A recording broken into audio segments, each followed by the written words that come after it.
Dapat mag-red lipstick ka to. Nako, Yung lipstick ni Loretta nandun. wag na. Nilipstickan namin yung isang araw ng Lunes. Oo, ang ganda nga eh. Mm. Ang cute mo kaya doon. Inano ko, in-screenshot ko. Gagawa ko ng music. Yan, i-brighten. Tapos, may natural blush on ka na. Tapos, pero may blush on kita ulit mamaya. I-blush on Uy, kita. ang galing. Yan. Ano na to?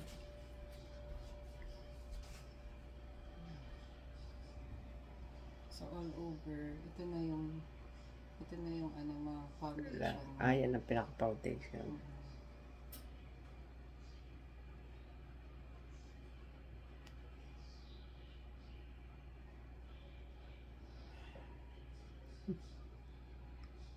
Nakikita ng ano ko. Si nanay tumatalande.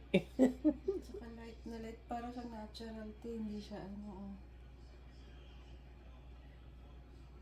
Hindi siya Hindi siya yung ano, cakey na ano na powdery, gano'n.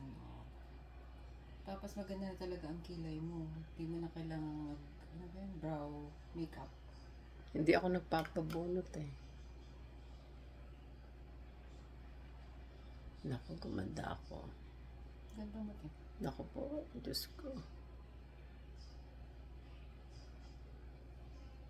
Ganda ni ate talaga. Naku.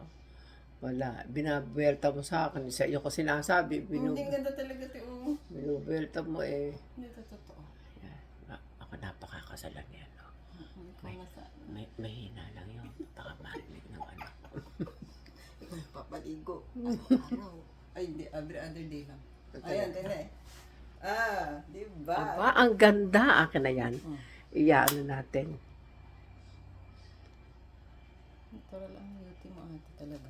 Ito. Hindi kasi yung eyebrows mo okay na siya. Kahit hindi ka mag-eyebrow, makeup eh. Ayan ang i-makeup sa akin ng kasama ko.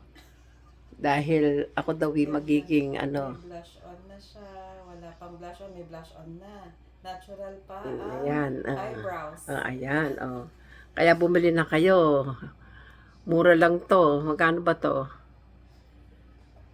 Magkano? Secret. Secret daw. Kaya sabihin nyo muna sa akin kung kayo bibili. Mag-message lang kayo. Sasabihin ko sa kasama ko. Kasi secret.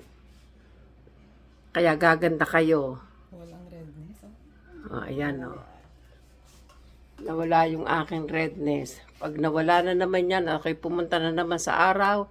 Ang mukha ko, para naman akong kumain ng santambak na sili. Ayan. Thank you. Hindi na kailangan mag-lipstick.